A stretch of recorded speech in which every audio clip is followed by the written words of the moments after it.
सुप्रभात बच्चों आज हम बाल राम कथा का तीसरा पाठ पढ़ने वाले हैं। पाठ का नाम है दो वरदान।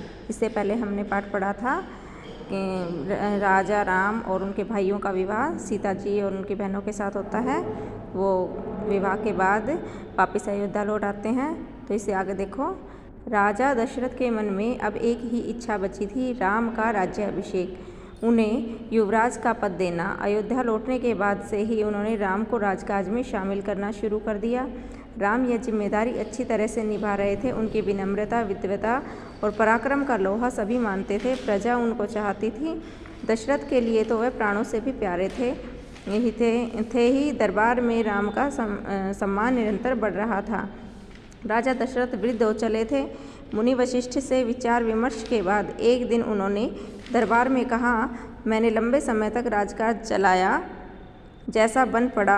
अब मेरे अंग शिथिल हो गए हैं, मैं वृद्ध हो चला हूँ। मैं चाहता हूँ कि यह कार्यभार राम को सौंप दूँ। अगर आप सब सहमत हों तो राम को युवराज का पद दे दिया जाए। अगर आपकी राय इससे भिन्न है तो मैं इस पर भी विचार करने को तैयार हूँ। सभा ने तुमुल ध्वनि से राजा दशरथ के प्रस्ताव का स्वागत किया। राम की जय जयकार होने लगी। दशरथ थोड़ी देर तक सुनते रहे। संतोष के साथ उन्होंने कहा, शुभ काम में देरी नहीं होनी चाहिए। मेरी इच्छा है कि राम का राज्य अभिषेक कल सुबह कर दिया जाए। यह समाचार पलक झपकते पूरे नगर में फैल गया। हर जगह बस यही चर्चा थी कि राज्य अभिषेक की तैयारियां शुरू हो गई। भरत और शत्रुघ्न उस समय अयोध्या में नहीं थे। वह अपने नाना केकय राज के यहाँ गए हुए थे। भरत जब भी अयोध्या लौटने की बात करते, नाना उन्हें रोक लेते। भरत को अयोध्या की घटनाओं की सूचना नहीं थी। उन्हें अपने पिता के निर्णय के संबंध में नहीं पता था। यह जानकारी भी नहीं थी कि अगले दिन राम का राज्याभिषेक होने वाला है। केकय से एक दिन में भरत और शत्रुघ्न का आना असंभव था। राजा दशरथ ने इस संबंध में राम से चर्चा की। कहा कि भरत यहाँ नहीं है, पर मैं चाहता हूँ कि राज्याभिषेक का कार्यक्रम न रोका जाए। उन्होंने राम से कहा, जनता ने तुम्हें अपना राजा चुना है। तुम राज धर्म का पालन करो। कुल की मर्यादा की रक्षा अब तुम्हारे हाथ में है। तो यहाँ तक बच्चों हमने पढ़ा इसमें है कि राजा दशरथ हैं, वो अब राम को अपनी जगह देना चाहते हैं और उन्हें युवराज बनाना चाहते हैं। तो वो उनके राज्याभिषेक की तैयारियां कराते हैं। और दूसरी तरफ भरत और शत्रुघ्न हैं, वो अपने नाना के घर गए हुए हैं केकय राज में, और वो इतनी दूर है कि एक दिन में उनका आना संभव भी नहीं है। तो राजा दशरथ हैं, वो राम को समझाते हैं कि चाहे भरत शत्रुघ्न यहाँ नहीं है, लेकिन तुम्हारा युवराज बनाना जरूरी है अगले दिन, और जनता यही चाहती है, इसलिए तुम राजधर्म का पालन करो। आगे देखो बच्चों, राज्य अभिषेक की तैयारियां रानी केकई की दासी ने भी देखी। मंथरा ने शुरू में उसे इस चहल पहल का कारण समझ में नहीं आया। उसने इसे कोई अन्य अनुष्ठान समझा। इतनी रौनक, ऐसी सजावट, ऐसा कुछ उसने अन्य अनुष्ठानों में नहीं देखा। उसे अचंभा हुआ। फिर उसने रानी कौशल्या की दासी से पूछा। उसे तब पता चला कि कल राम का राज्याभिषेक होने वाला है। यह उत्सव उसी के लिए है। मंथरा जल भुन गई। राम का राज्याभिषेक उसे षड्यंत्र लगा कैकेयी के विरुद्ध। वह कैकेयी की दासी थी। बचपन से कैकेयी का हित उसके लिए सर्वोपरि था। मंथरा उसे अपना हित मानती थी। वह कैकेयी की मुँह लगी थी। क्रोध से आग बबूला मंथरा रनिवास की ओर भागी। सीधे कैकेयी के कक्ष में वह हाँफ रही थी। क्रोध से चेहरा लाल था। भागने के कारण सांस उखड़ रही थी। उसने रानी कैकेयी को सोते हुए देखा। किसी तरह स्वयं को संभालते हुए मंथरा ने कहा, अरे मूर्ख रानी, उठ, तेरे ऊपर भयानक विपदा आने वाली है। यह समय सोने का नहीं है। होश में आओ, विपत्ति का पहाड़ टूटे इससे पहले जाग जाओ। रानी कैकेयी नींद से चौंक कर उठी। उसे मंथरा की बात समझ में नहीं आई। बात क्या है? तुम इतना घबराई क्यों हो? सब कुशल तो है? उन्होंने पूछा।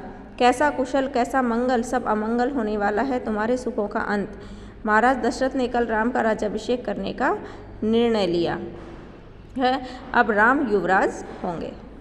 तो इसमें बताया है बच्चों कि जो रानी कैकेयी हैं, उनकी दासी है एक मंथरा, वो कैकई को बहुत चाहती है और हमेशा कैकई के हित के बारे में ही सोचती रहती है। तो जब उसे पता चलता है कि राम का राज्याभिषेक होने वाला है तो उसे ये बात पसंद नहीं आती, क्योंकि वो चाहती थी कि भरत को राज्याभिषेक किया जाए और उसे युवराज बनाया जाए। तो राम के राज्याभिषेक की बात सुनकर वह जल भुन गई और कैकई को भड़काने के लिए उनके महल में चली जाती हैं। और कैकई को वो कहती हैं कि तुम्हारे ऊपर बहुत बड़ी विपदा आ गई है, तुम्हारा जो मंगल का कुशल मंगल का जो समय है वो निकल चुका है, सब मंगल हो गया है, क्योंकि राम का राज्याभिषेक होने वाला है।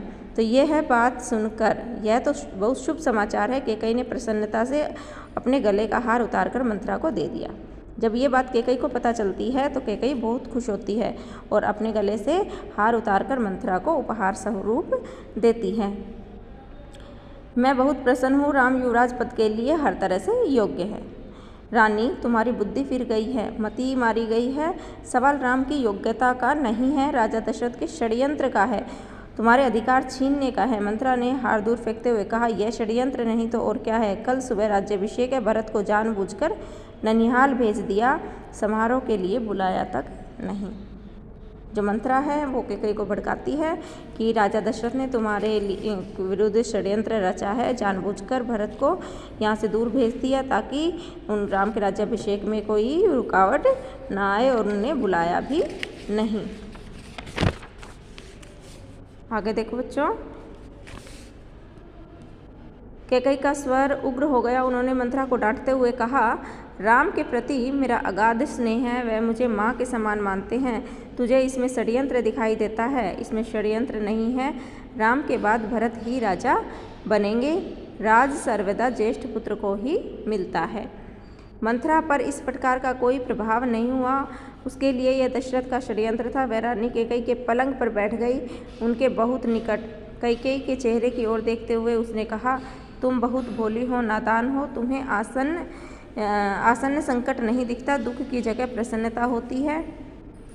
इस बुद्धि पर किसी को भी तरह से आएगा। समझो रानी, राम राजा बने तो तुम कौशल्या की दासी बन जाओगी, भरत राम के दास हो जाएंगे, वह राजा नहीं बनेंगे। राम के बाद अगला राजा राम का पुत्र होगा। अनर्थ को अर्थ समझने की मूर्खता मत करो रानी, राम को राज मिला तो वे भरत को देश निकाला दे देंगे, वे भरत को दंड देंगे। इस तिरस्कार से भरत की रक्षा करो रानी, कोई ऐसा उपाय करो कि राजगद्दी भरत को मिले और राम को जंगल भेज दिया जाए। मंथरा जब कैकई को भड़काना शुरू करती है तो कैकई को गुस्सा आ जाता है और वो कहती है कि राम मुझे बहुत प्रिय है, तुम उसके विरुद्ध अगर कोई बात करोगी तो मैं सहन नहीं करूँगी। लेकिन मंथरा पर कोई असर नहीं होता, वह लगातार कैकई को भड़काती रहती है और वो कहती है कि यदि एक बार राम राजा बन गया तो जो भरत है वो राम का दास बनकर रह जाएगा और हो सकता है राम भरत को देश निकाला भी दे दे। तो तुम्हें कुछ ऐसा करना होगा कि राम की जगह भरत राजा बन जाए और राम को वनवास मिल जाए। तो बेटा आज हम इतना ही पढ़ेंगे, इससे आगे नेक्स्ट वीडियो में। Thank you.